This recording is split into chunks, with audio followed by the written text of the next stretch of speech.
ഈരാറ്റുപേട്ടനെ നോക്കി കുരയ്ക്കുന്ന സകല സംഗി കൃസംഗി മുസംഗി പട്ടിക്കാട്ടങ്ങളോടും കൂടി വേണ്ടിയിട്ട് പറയാനുള്ളൊരു വീഡിയോ ആണ്. പിന്നെ തുടക്കത്തിൽ ഇങ്ങനെ ഒരു ഭാഷാ പ്രയോഗം ഉള്ളതുകൊണ്ട് ഇനി കേൾക്കുന്നവർക്ക് വേണമെങ്കിൽ ഹെഡ്സെറ്റ് വെച്ചിട്ടോ എങ്ങനെ വേണമെങ്കിലും കേൾക്കാം. ഏതാണെങ്കിലും ഈരാറ്റുപേട്ടയിലെ ഈ ഒരു പ്രശ്നത്തിൽ അതല്ലെങ്കിൽ വണ്ടി ഇടിക്കപ്പെട്ട ആ പാവം കൃസംഗി സുനിമോനോണ്ടും അല്ലെങ്കിൽ സുനിമോന് 165 സ്പീഡ് വരെ വണ്ടി വിടാം, ഇന്നോവ വിടാം, അതൊരു ക്രേസായിട്ട് എടുക്കുന്ന സുനിമോനുമാണ്. പിന്നെ സുനിമോൻ്റെ വണ്ടിയുടെ മുമ്പിൽ പോയി ചാടിയിട്ടുള്ള, അതായത് 15 വയസ്സ് പോലും ആവാത്ത 2 പിള്ളേർ, അതും ഹെൽമെറ്റ് ഇടാണ്ട് വണ്ടി അവിടുന്ന് ക്രോസ് ചെയ്ത് ഇതിലൂടെ ക്രോസ് ചെയ്ത് അപ്പുറത്തോട്ട് കട്ട് ചെയ്ത് പോയ വീഡിയോയും നമ്മൾ കണ്ടു. അവന്മാരോടും കൂടെ ഇനി ഇതിൻ്റെ ഇടയിൽ മതം കുത്തിക്കയറ്റി ആളുകളെ തമ്മിലടിപ്പിക്കാൻ ആദ്യമേ തുനിഞ്ഞിട്ടുള്ള സുനിമോൻ എന്ന പരമ കൃസംഗിയോടും അങ്ങനെ കുറച്ച് ആളുകളോടൊക്കെയാണ് നമ്മൾ ഈ വീഡിയോ ചില കാര്യങ്ങൾ പറയാനുള്ളത്. കഴിഞ്ഞ 2-3 ദിവസമായിട്ട് സോഷ്യൽ മീഡിയയിൽ ഇത് തന്നെ നമ്മൾ കണ്ടുകൊണ്ടിരിക്കുന്നത്. അപ്പം ആദ്യമായിട്ട് നമുക്ക് ഈ ആക്സിഡൻറ്റ് ഉണ്ടാവാനുള്ള കാരണക്കാരായിട്ടുള്ള ആ 2 കുട്ടികളുണ്ടല്ലോ, അവന്മാർ ചെയ്ത പോക്രിത്തരം എന്താണെന്നുള്ളത് നിങ്ങൾ നോക്കാതെ. അങ്ങനെ അതാ സുനിമോൻ്റെ വണ്ടീൻ്റെ ഡാഷ് ക്യാം എന്നുള്ള വീഡിയോ ആയിരിക്കും കേട്ടോ. അപ്പോൾ സുനിമോൻ പോയിക്കൊണ്ടിരിക്കുമ്പം ആ പിള്ളേർ ഇതാ ഇങ്ങനെ ക്രോസ് ചെയ്ത് വേറൊരു പോക്കറ്റ് റോഡ് വരുന്നു. ഹെൽമെറ്റ് ഇല്ല, 2 ചെറിയ പിള്ളേരാണ്, ആക്റ്റീവേഡ്, ഒരു വലിയ റോഡാണ്. അവന്മാർ കയറുന്നു, ക്രോസ് ചെയ്ത് അങ്ങ് ഒറ്റയടിക്ക് അങ്ങ് ക്രോസ് ചെയ്ത് പോകുന്നു. ഇവിടെ ഈ ആക്സിഡൻറ്റിന് കാരണക്കാരായിട്ടുള്ളത് ആ 2 പിള്ളേരും ആ വണ്ടിയും തന്നെ. അവന്മാർ കാണിച്ച പോക്രിത്തരം അല്ലെങ്കിൽ അവന്മാർക്ക് വണ്ടി കൊടുത്ത് വിട്ടിട്ടില്ല, അത് ഏത് മതവിഭാഗത്തിൽപ്പെട്ടാലും കൊടുക്കാൻ പറ്റാത്തൊരു കാര്യം കൊടുത്ത് അവന്മാർ ഇടിച്ചിട്ടിരുന്ന എന്തായിരുന്നു അവിടെ അവസ്ഥ? ഇടിച്ചിട്ടിരുന്ന, അതായത് അവന്മാർക്ക് സത്യം പറഞ്ഞാൽ ഇടിച്ചവർക്ക് ഒരു മനസാക്ഷി കുത്തുണ്ടാവുന്നുള്ളൂ. കാരണം കേസ് വന്നു കഴിഞ്ഞാൽ ഒരു പ്രശ്നമില്ല, കാരണം ഹെൽമെറ്റ് ഇല്ല, വണ്ടി എടുത്ത് പോകാൻ പാടില്ല, ഹൈവേ കൂടെ കയറാൻ പാടില്ല, ലൈസൻസ് ഇല്ല. ഇത് ഒരു കാര്യമില്ലാത്തൊരു വണ്ടി എടുത്ത് വന്നു കഴിഞ്ഞാൽ ഇടിച്ചിട്ട് അവൻ്റെ ജീവൻ അങ്ങോട്ട് പോയി, അല്ലെങ്കിൽ അവൻ്റെ വീട്ടുകാർക്ക് അല്ലെങ്കിൽ അവൻ്റെ ഉമ്മക്കോ ഉപ്പക്കോ അല്ലെങ്കിൽ അച്ഛനോ അമ്മക്കോ പപ്പക്കോ അല്ലെങ്കിൽ അമ്മക്കോ ആർക്കാണെങ്കിലും ആ പിള്ളേരെ നഷ്ടപ്പെടുന്നുണ്ടാവുള്ളൂ. അപ്പോൾ ഇത്തരത്തിലുള്ള പോക്കിത്തരം കാണിച്ച് ആദ്യം അവന്മാർക്കാണ് കൊടുക്കേണ്ടത്. ഇതൊരു കേസാക്കുകയാണെങ്കിൽ, ഇത് കേസായി പോയിട്ടുണ്ടെങ്കിൽ കേസായിട്ട് ഇവന് വണ്ടി കൊടുത്ത് വിട്ടവന്മാർ ആരാണെങ്കിലും അവന്മാരാ പെടാൻ പോകുന്നത്. അവരുടെ ലൈസൻസ് വരെ കട്ട് ചെയ്യാം, ഈ വണ്ടിയുടെ രജിസ്ട്രേഷൻ കട്ട് ചെയ്യാം, എല്ലാം ചെയ്യാൻ പറ്റുന്ന വലിയ പണികൾ അവിടെ ഉണ്ട്. പിന്നെ നമ്മുടെ സുനിമോൻ്റെ കയ്യിൽ ഇതിൻ്റെ കംപ്ലീറ്റ് വീഡിയോസും ഉണ്ട്. അപ്പം ഈ കംപ്ലീറ്റ് വീഡിയോസും കാര്യങ്ങളൊക്കെ ഉള്ള സുനിമോൻ അത് കഴിഞ്ഞിട്ട് ഫേസ്ബുക്കിൽ ആ ഒരു ലൈവ് ഇട്ടപ്പം നല്ല കാര്യം, ലൈവ് ഇട്ടു, എന്നെ സഹായിക്കാൻ അവിടെ ആരും വന്നില്ല, അതല്ലെങ്കിൽ പോലീസ് വേണ്ട രീതിയിൽ കാര്യങ്ങളൊന്നും അക്സെപ്റ്റ് ചെയ്തില്ല എന്ന് സുനിമോൻ പറഞ്ഞതിൽ സത്യമായിട്ടുള്ള കാര്യം. സുനിമോൻ അത് പറയണം, അങ്ങനെ അവിടെ നടന്നിട്ടുണ്ടെങ്കിൽ പറയണം. പക്ഷെ അതിൻ്റെ ഇടയിൽ കൂടെ ഒരു പ്രത്യേക മതവിഭാഗക്കാർ വന്നിട്ട് എന്നെ അങ്ങ് വഴക്ക് പറഞ്ഞു, എന്നെ അങ്ങ് ഇല്ലാണ്ടാക്കി, അവിടെ പോലീസുകാർ വരെ അവർ പറയുന്നത് കേട്ട് ജീവിക്കുക എന്നുള്ളത് സുനിമോൻ്റെ ഉള്ളിലെ കൃസംഗിത്തരാണ് പുറത്തോട്ട് വന്നത്, അതല്ലെങ്കിൽ സംഗീതരാണ് പുറത്തോട്ട് വന്നത്, അല്ലെങ്കിൽ ഈ മുസ്ലിം വിദ്വേഷമാണ് ആ സുനിമോൻ്റെ ഉള്ളിൽ കൂടെ പുറത്തോട്ട് അറിയാണ്ട് വന്നു പോയത്. സുനിമോന് ഈ പറഞ്ഞ മുസ്ലിം ഫ്രണ്ട്സും കുടുംബക്കാരും അല്ലെങ്കിൽ സുനിമോന് ചുറ്റുപാട് നിൽക്കുന്ന ചില മുസ്ലിം ഫാമിലി കാര്യങ്ങളൊക്കെ ഉണ്ടെങ്കിൽ സൂക്ഷിച്ചോ, സുനിമോൻ നിങ്ങൾ കുടിക്കുന്ന വെള്ളത്തിൽ വരെ വേണമെങ്കിൽ വിഷം കലകിത്തരും. കാരണം സുനിമോൻ്റെ ഉള്ളിൽ ഈ പ്രത്യേക മതവിഭാഗം എന്ന് പറഞ്ഞു കഴിഞ്ഞാൽ വലിയ ബുദ്ധിമുട്ടുണ്ടാക്കുന്ന ഒരു കാര്യമാണ്. അപ്പം സുനിമോൻ ആ പറഞ്ഞ വേറൊക്കെ നിങ്ങളെല്ലാവരും കേട്ടിട്ടുണ്ട്, പക്ഷേ സുനിമോൻ ആ സ്പെഷ്യലി എടുത്ത് പറഞ്ഞ വേർഡുണ്ട്, അത് നിങ്ങൾ കേട്ട് നോക്ക്. ആക്സിഡൻ്റായി വണ്ടി അവിടുന്ന് എടുത്തുകൊണ്ട് പോയ ശേഷം നമുക്ക് യാതൊരു പരീക്ഷയും കിട്ടാത്ത രീതിയിൽ ഇവിടുത്തെ ലോക്കൽ ആൾക്കാർ വന്നിട്ട് ഏതോ ഒരു, ഞാൻ പറഞ്ഞാലത് ക്ഷമിക്കണം എന്നോട്, മതവിഭാഗത്തിൻ്റെ പേര് പറഞ്ഞ് താക്കോൽ ഊരാൻ പാടില്ല. ഞാൻ അവരോട് പറഞ്ഞൊരു കാര്യമേ ഉള്ളൂ, കാരണം പോലീസ് വരട്ടെ, സ്റ്റേഷനിൽ നിന്ന് പറയും, ഈരാറ്റുപേട്ട സ്റ്റേഷനിൽ പോലീസ് വരട്ടെ, പോലീസ് വന്നിട്ട് വണ്ടി എടുക്കാം എന്നാണ് ഞാൻ പറഞ്ഞത്. മനസ്സിലായില്ലേ? അതാണ് ആ പ്രത്യേക മതവിഭാഗം. ഞാനൊന്നും പറയല്ല, എങ്കിലും ഒരു പ്രത്യേക മതവിഭാഗത്തിൽപ്പെട്ട ആൾക്കാർ എന്നെ അങ്ങ് ഇല്ലാണ്ടാക്കി എന്നാണ് സുനിമോൻ പറഞ്ഞത്. ഇനി സുനിമോന് അങ്ങനെ തോന്നാനുള്ളൊരു കാരണം എന്താണെന്നറിയോ? അതിൻ്റെ വീഡിയോ ക്ലിപ്പ് നിങ്ങൾ കണ്ടിട്ടുണ്ടാവും അല്ലേ? ഒരു കാക്ക വന്നിട്ടാണ് സുനിമോനോട് ദേഷ്യപ്പെട്ടിട്ടുള്ളത്. ആ ഒരു വീഡിയോ ക്ലിപ്പും കൂടെ ഒന്ന് കാണുമ്പം സുനിമോൻ്റെ ഉള്ളിലെ ഈ വിദ്വേഷം, ഈ മതത്തിനോടുള്ള വിദ്വേഷം എത്രത്തോളം എന്നുള്ളത് കാണിച്ചു തരുന്ന ഒരു വീഡിയോ ആണ്, അതും കൂടെ കാണും.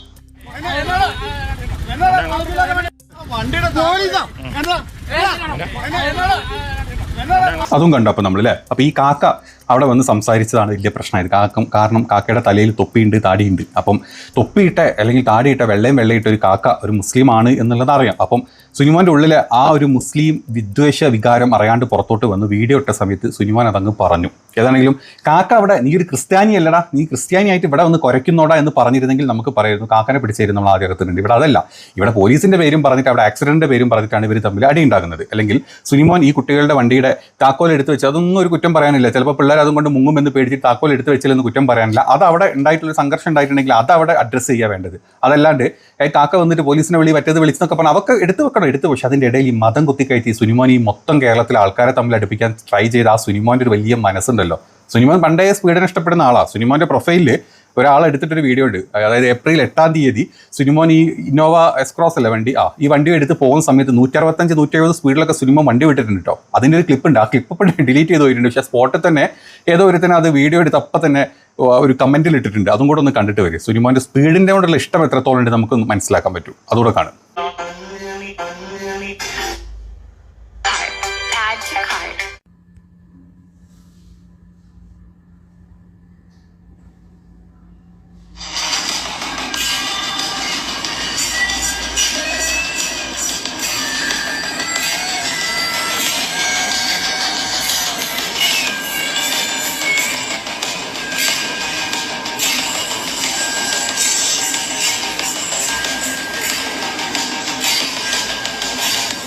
അല്ലേ സ്പീഡ് കയറിപ്പോയി. ഏതോ ഹൈവേ ആയിരിക്കും, ഇനി കേരളമാണോ കേരളത്തിന് പുറത്താണോ എന്നറിയില്ല. ഏതാണെങ്കിൽ സുനിമോൻ 170 വണ്ടി വിട്ടിട്ടുണ്ട്. നമ്മുടെ ഇന്ത്യയിൽ 170 വണ്ടി വിടാൻ പറ്റുന്ന റോഡുകളൊക്കെ ഉണ്ടോ? ഏതാണെങ്കിലും അപ്പോൾ സുനിമോൻ ഇത്തരത്തിലുള്ള സ്പീഡ് ടെസ്റ്റ് ചെയ്യാൻ വേണ്ടിയിട്ട് ഏത് നിയമത്തിൻ്റെ അപ്പുറത്തോട്ടും വണ്ടി വിടാം അല്ലേ സുനിമോനെ. അപ്പം സുനിമോൻ വലിയ പെർഫെക്റ്റ് ആണെന്നുള്ള തോന്നലുണ്ടെങ്കിൽ വെറുതെയാണ്. സുനിമോൻ ഇങ്ങനെ വണ്ടി വിടാറുണ്ട്. സുനിമോൻ്റെ വൈഫാണോ വണ്ടി വിട്ടെന്ന് അറിയില്ല, കാരണം ഇവിടെ സുനിമോൻ്റെ വൈഫാണ് വണ്ടി വിട്ടെന്ന് പറയുന്നുണ്ട്. അപ്പം സുനിമോന് വേണ്ട സമയത്ത് വേണ്ട പോലെ നിയമങ്ങളൊക്കെ കയ്യിലെടുക്കാം, അത് വിടാം എന്നുണ്ടെങ്കിൽ ഈ പിള്ളേർക്ക് അതുപോലെ വിട്ടുകൂടെ എന്ന് ചോദിച്ചിട്ട് ചില ആൾക്കാർ അതിൻ്റെ താഴത്ത് കമൻറ്റ് ഇട്ടു. അതല്ല, സുനിമോൻ കുറ്റം ചെയ്തിട്ടുണ്ടെങ്കിൽ സുനിമോൻ ചെയ്യട്ടെ, പിള്ളേർ ചെയ്തിട്ടുണ്ടെങ്കിൽ പിള്ളേർ ചെയ്യുമ്പം അത് ചോദിക്കാൻ ആൾക്കാരുണ്ടാവും. 2 ചെറിയ കുട്ടികളാണ്, അവരാണ് ഈ റോട്ടിൽ മാതിരി പരിപാടി കാണിക്കുന്നത്. ജസ്റ്റ് റോഡ് ക്രോസ് ചെയ്യാനാണെങ്കിൽ പോലും അങ്ങനെ ഒരു വണ്ടി എടുത്തിട്ട് പോകാനുള്ള ഒരു ഓപ്ഷൻ നമ്മുടെ ഇന്ത്യയിലില്ല. ഇന്ത്യയിൽ നിന്നല്ല, ലോകത്തിൽ എവിടുത്തെ നിയമത്തിലും ഇങ്ങനെ ഒരു ഓപ്ഷൻ കൊടുത്തിട്ടില്ല. അപ്പം ആ പിള്ളേർ ചെയ്തതിനെ കുറ്റം പറയണമെങ്കിൽ അപ്പം തന്നെ സുനിമോൻ കാണിക്കേണ്ടിയിരുന്നത് ലൈവിൽ വന്ന് മുസ്ലിങ്ങൾ എന്നെ എന്തോ ചെയ്തു അങ്ങനെ ഇല്ലാണ്ടാക്കി എന്നുള്ള തോന്നലല്ല വരുത്തേണ്ടിയിരുന്നത്. ഈ വീഡിയോ പുറത്ത് വിട്ടിട്ട് ഈ പിള്ളേർ ഇങ്ങനെ ക്രോസ് ചെയ്ത് പോയിട്ടുണ്ട്, നിങ്ങൾ പറയും ഇതിനെതിരെ പോലീസ് എന്തുകൊണ്ട് കേസെടുക്കുന്നില്ല, എന്തുകൊണ്ട് ആ നാട്ടിലെ ആളുകൾ ഇതിനെ സപ്പോർട്ട് ചെയ്യുന്നു എന്ന് സുനിമോൻ പറഞ്ഞിരുന്നെങ്കിൽ കേരളം മൊത്തം സുനിമോനിന്ന് കൈയടിച്ചേനെ. പക്ഷേ സുനിമോനിൻ്റെ ഇടയിൽ കൂടെ കുത്തിത്തിരിപ്പുണ്ടാക്കാൻ സുനിമോൻ കാണിച്ചിട്ടുള്ള ആ വലിയൊരു മനസ്സുണ്ടല്ലോ, അത് സുനിമോൻ്റെ മനസ്സിൻ്റെ ചെറ്റത്തരം എന്ന് വേണമെങ്കിൽ നമുക്ക് പറയാം. അപ്പോൾ ഇതാണ് ഇവിടെ നടന്നത്. ഇനി ഈ പേരും പറഞ്ഞിട്ട് നമ്മുടെ പല മലർ നാടന്മാരടക്കം ആ ഇരാറ്റുപേട്ട എന്ന് പറഞ്ഞ നാട് അങ്ങോട്ട് മിനി താലിബാനും മിനി പാകിസ്ഥാനും അല്ലെങ്കിൽ മൊത്തത്തിൽ തീവ്രവാദ രാജ്യമാക്കി അങ്ങോട്ട് മാറ്റിയിട്ടുണ്ട്. ഏതാണെങ്കിലും ഈ പ്രശ്നം എന്ന് പറഞ്ഞാൽ ഈ പറഞ്ഞ യൂട്യൂബർ അടക്കം അല്ലെങ്കിൽ യൂട്യൂബർ അല്ല, ഈ നമ്മുടെ നാട്ടിലെ സകല വിഷജന്തുക്കളുണ്ടല്ലോ, അതായത് സംഘ വിഷജന്തുക്കൾ ഈ ശാഖയിലുള്ള കഴപ്പ് തീർക്കാന്നല്ലാണ്ട് അവിടുന്ന് പുറത്തോട്ട് ഇറങ്ങിക്കഴിഞ്ഞാൽ ഇതിറ്റേക്ക് ജീവിതമില്ല. കാരണം ഇതിറ്റേക്ക് പുറത്ത് ഇറങ്ങിക്കഴിഞ്ഞാൽ വിദ്യാഭ്യാസം വളരെ കുറവായിരിക്കും, പിന്നെ പൈസ അതൊട്ടുമില്ല. ചെറ്റക്കുടിലും ചാളക്കുടിലും മരിക്കുന്ന ഒരു കൂട്ടം പട്ടിക്കാട്ടങ്ങളാണ് ഈ സംഘക്കൂട്ടം എന്ന് പറഞ്ഞത്. ഈ കൂട്ടങ്ങൾക്ക് പ്രത്യേകിച്ച് ഈരാറ്റുപേട്ട പറഞ്ഞ സ്ഥലത്തൊക്കെ കുറച്ച് മുസ്ലിങ്ങൾ നല്ല രീതിയിൽ കാശുണ്ടാക്കി പൈസ ഉണ്ടാക്കി ഗൾഫ് പോയി പൈസ ഉണ്ടാക്കി അവിടെ കച്ചവടം ചെയ്ത് പൈസ ഉണ്ടാക്കി. ഈരാറ്റുപേട്ട മാത്രമല്ല, മൊത്തത്തിലുള്ള കാര്യമാണ്. പക്ഷേ ഇപ്പോൾ ഇവിടെ ഈരാറ്റുപേട്ടയുള്ള നമ്മുടെ പ്രധാന വിഷയം. അപ്പം ഈ സ്ഥലത്തെ മുസ്ലിങ്ങൾ കുറച്ച് പൈസയും കാശും ഒക്കെ ഉണ്ടാക്കി അവിടെ അങ്ങോട്ട് വികസിക്കാൻ തുടങ്ങിയപ്പം ഇവന്മാരുടെ കുത്തിക്കഴപ്പങ്ങ് തുടങ്ങി. ഇവന്മാർക്ക് ശാഖയിലെ കഴപ്പ് തീർക്കാൻ മാത്രമല്ല, ഇവന്മാർ പുറത്ത് വന്നിട്ട് ഇങ്ങനത്തെ കമൻറ്റുകളും പിന്നെ ഇങ്ങനത്തെ യൂട്യൂബർമാരിടുന്ന വീഡിയോ കണ്ട് പുളകം കൊണ്ട് അതിൻ്റെ പിന്നാലെ അത് ഏറ്റുപിടിച്ചിട്ടുള്ള കമൻറ്റുകളും ഇട്ട് തുടങ്ങി. സത്യം എനിക്ക് ഇവന്മാർ പറയാനുള്ളത്, പറ്റുമെങ്കിൽ നിങ്ങൾക്കൊക്കെ പറ്റുമെന്നുണ്ടെങ്കിൽ ഉണ്ടല്ലോ കുറച്ച് പൈസ ഒക്കെ ഉണ്ടാക്കി ജീവിതം നിലവാരം മെച്ചപ്പെടുത്താൻ നോക്ക്. ഇങ്ങനെ എല്ലാ കാലവും ഈ ഇസ്ലാമോഫോബിയ വെച്ചിട്ട് മതവിദ്വേഷം പറഞ്ഞിട്ട് കുറേ ഈ മുസ്ലിങ്ങളുടെ നബി, അതായത് ഇപ്പോൾ നമ്മൾ മുഹമ്മദ് നബീനെ എടുത്തു കഴിഞ്ഞാൽ, പടച്ചോൻ എടുത്തു കഴിഞ്ഞാൽ ഇവരൊക്കെ പേര് അല്ലെങ്കിൽ ഇവരൊക്കെ എടുത്ത് വെച്ചിട്ട് കുറേ വൃത്തികെട്ട കമൻറ്റുകൾ ടൈപ്പ് ചെയ്തിട്ട് ഇങ്ങനത്തെ വീഡിയോൻ്റെ താഴെ വന്നിക്കൂട്ടം ആ കൂട്ടം ഇക്കൂട്ടം അപ്പിക്കുപ്പ, പിന്നെ നമ്മുടെ നാട്ടിലെ ചില എന്താ പറയുക ഈ കുത്തിക്കഴപ്പ് മൂത്ത ഈ എക്സ് മുസ്ലിങ്ങൾ പറയുന്ന സാധനങ്ങൾ വെച്ചിട്ട് നിങ്ങൾ നിങ്ങളുടെ ജീവിതം എന്തിനാണ് ഈ പാഴാക്കുന്നത്? നിങ്ങൾ ഈ പറഞ്ഞ ഈ സമയം കൊണ്ട് നിങ്ങൾ വല്ല കച്ചവടം ചെയ്യും, പൈസ ഉണ്ടാക്കും. ഇവിടുന്ന് വല്ല വേറെ രാജ്യത്ത് ഇവിടെ വെച്ചിട്ട് വലിയ മെച്ചം കിട്ടുന്നില്ല. കാരണം ഇവിടുത്തെ കച്ചവടമൊക്കെ നല്ല രീതിയിൽ ചെയ്യാൻ ഈ പറഞ്ഞ മുസ്ലിങ്ങൾക്കറിയാം. അപ്പോൾ നിങ്ങളെ കൊണ്ട് പറ്റുമെങ്കിൽ UP-യിൽ പോയിട്ടോ അല്ലെങ്കിൽ ഗുജറാത്തിൽ പോയിട്ടോ, കാരണം അവിടെ ഉള്ളവരൊക്കെ ഇവിടെ വന്ന് നല്ലോണം നയിക്കുന്നുണ്ട്, വേറെ കാര്യം. അപ്പോൾ നിങ്ങൾ അവിടെ പോയിട്ട് നയിച്ചു കൊടുക്കുക. അവിടെ പോയിട്ട് ചാണകം വാരിയിട്ടും ചാണകം കോരിയിട്ടും 4 പൈസ ഉണ്ടാക്കിയിട്ട് നിങ്ങൾ വന്നിട്ട് സമാധാനത്തിൽ ജീവിക്കാൻ നോക്കും. ഇങ്ങനെ ബാക്കിയുള്ളവരെ കുറ്റം പറയും, മുസ്ലിം ഇതാവുന്നേ ഞങ്ങളെ കൊണ്ട് പറ്റുന്നില്ലേ എന്ന് പറഞ്ഞിട്ട് കാര്യമില്ല. എത്ര കാലം വെച്ചിട്ടാണ് ഈ പട്ടിണിയിൽ, അതായത് ചെറ്റക്കുടിലിൽ ജനിക്കും, അവിടെ ജീവിച്ച് നരകിച്ച് ജീവിക്കും, അവിടെ കിടന്ന് നരകിച്ച് ചാവും. ഇതല്ലേ സംഘികളുടെ പൊതു സ്വഭാവം. അപ്പോൾ അതിൽ നിന്ന് മാറ്റി നിങ്ങൾ കാര്യങ്ങൾ മാറട്ടെ, നിങ്ങളുടെ ജീവിതത്തിലൊരു നിലവാരം വരട്ടെ. ഇവന്മാരെ പോലത്തെ ഈ പറഞ്ഞ മലർനാടന്മാരന്മാർ ഇങ്ങനത്തെ ഒരുപാട് വീഡിയോസ് നിങ്ങളുടെ മുന്നോട്ട് എടുത്തു വിടും. ഈരാറ്റുപേട്ടക്കാർ എത്ര പേര് ഈ വീഡിയോ കാണുന്നുണ്ടെങ്കിൽ നിങ്ങളുടെ നാടിൻ്റെ അവസ്ഥ നിങ്ങളും താഴ്ത്തിട്ട്. ഈരാറ്റുപേട്ടയിൽ 70% മുസ്ലിങ്ങളായതുകൊണ്ട് അതൊരു മിനി താലിബാനും മിനി പാകിസ്ഥാനും അവിടെ മുസ്ലിം നിയമങ്ങളും അതൊക്കെ ഇന്ത്യയിൽ നടക്കൂടും. ഇന്ത്യയിൽ എവിടെയെങ്കിലും നടക്കും. വിവരക്കേടുകൾ പറഞ്ഞതിന് ഒരു അതിരും ഒരു ഇച്ചിരിയൊക്കെ ഒരു എളുപ്പം ഇതൊക്കെ വേണ്ടോ? നിങ്ങളുടെ കയ്യിലല്ലേ നാഷണൽ ഏജൻസീസും NIA അതൊക്കെ. അവിടുന്ന് എവിടുന്നോ ഏതോ 2 ആളെ പിടിച്ചെന്ന് പറഞ്ഞിട്ടല്ലേ നിങ്ങളിപ്പോൾ അവിടുത്തെ മൊത്തം ആൾക്കാരെ, ആ നാട്ടിലെ മൊത്തം ആൾക്കാരെ ഇങ്ങനെ പറഞ്ഞുകൊണ്ടിരിക്കുന്നത്. അവിടെ വന്നൊരു ഓഫീസ് തുടങ്ങാൻ പറ, NIA-യോടും ED-യോടും പറയും ഈരാറ്റുപേട്ടയിൽ ഒരു ഓഫീസ് വേണം, അതൊരു മിനി താലിബാൻ ആവുന്നുണ്ട്. നിങ്ങളുടെ വിചാരിച്ച് നടക്കാത്ത കാര്യമാണോ? നിങ്ങളുടെ ഒരു കോൾ ചെയ്താൽ പോരെ? സംഘിക്കൊരു വിചാരമുണ്ട്, സംഘി വിളിച്ച് ഇങ്ങനെ കാര്യം അവിടെ ആരോ വെയിറ്റ് ചെയ്ത് നിൽക്കുന്ന സംഘിൻ്റെ വിചാരം ഇതങ്ങ് പറയുമ്പോഴേക്കും മോദി ഇങ്ങോട്ട് ഒരാളെ വിടും, അല്ലെങ്കിൽ NIA അവിടെ വന്നിട്ട് തമ്പടിക്കുന്നു. അങ്ങനെ പറ്റുമെങ്കിൽ നിങ്ങൾ അങ്ങനെ ചെയ്തിട്ട് നിങ്ങൾ അവിടെയുള്ള സകല മുസ്ലിം തീവ്രവാദികളെ നിങ്ങളത് പിടിക്കും. അതൊക്കെയല്ലേ നിങ്ങൾ ചെയ്യേണ്ടത്. അതല്ലാണ്ട് ഇങ്ങനത്തെ സുനിമോനെ പോലത്തെ പച്ച കാട്ടൻ കൃസംഗികൾ വന്നിട്ട് ഒരു സാധനം ഇട്ട് കഴിഞ്ഞാൽ അതിൻ്റെ മേലെ പിടിക്കുകയാണോ നിങ്ങൾ ചെയ്യേണ്ടത്? അപ്പോൾ ഇവിടെ ഇതേ പ്രശ്നമുള്ളൂ.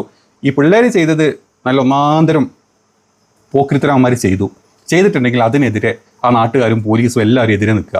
അതിൻ്റെ ഇടയിൽ കൂടെ സുനിമോന് ഇടയിൽ കൂടെ കുത്തിക്കയറ്റിട്ടുള്ള ഇസ്ലാമോഫോബിക് അല്ലെങ്കിൽ ഈ മുസ്ലിം വിദ്വേഷം ഉണ്ടല്ലോ, അതിന് സുനിമോൻ്റെ 32 പല്ലും അടിച്ച് താഴ്ത്തിടണമെന്നാണ് ഞാൻ പറയുന്നത്. ആ സിനിമയിൽ നമ്മളെ മാൻഡ്രാക്കിൽ പറഞ്ഞ പോലെ അടിച്ചവൻ്റെ 32 പല്ലും താഴ്ത്തി വിടണം. ഓന് സ്പീഡ് തോന്നുന്നിടത്ത് പോവാം, ഓൻ എന്തും ചെയ്യാം. അതിൻ്റെ ഇടയിൽ കൂടെ അതിന് പരിപാടി കാണിക്കുക എന്നുള്ളതാണ് ഏറ്റവും വലിയ ചെറ്റത്തനമായിട്ട് തോന്നുന്നത്. അപ്പം മനസ്സിലായല്ലോ അവിടെ നടക്കുന്ന കാര്യം എന്താണ്, അവിടെ നടന്നത് എന്താണ് നിങ്ങൾ കണ്ടു, വീഡിയോ നിങ്ങൾ കണ്ടു. ഇനി അതിൻ്റെ അഭിപ്രായങ്ങൾ നിങ്ങൾ താഴ്ത്തിട്ട് നമ്മൾ പറഞ്ഞതിൽ തെറ്റുണ്ടെങ്കിൽ അത് പറ. ഏതായാലും സംഖ്യ ഞാൻ നിങ്ങളോട് പറഞ്ഞ പോലെ അതിൽ പൈസ ഉണ്ടാക്കിയിട്ടേ ഭക്ഷണം കഴിച്ച് സുഖമായിട്ട് ജീവിക്കാൻ നോക്ക്. ഇങ്ങനെ കിടന്നിട്ട് കുരു പൊട്ടി ഇങ്ങനെ മലച്ച് നടക്കാണ്ട് പട്ടിക്കാട്ടങ്ങൾ.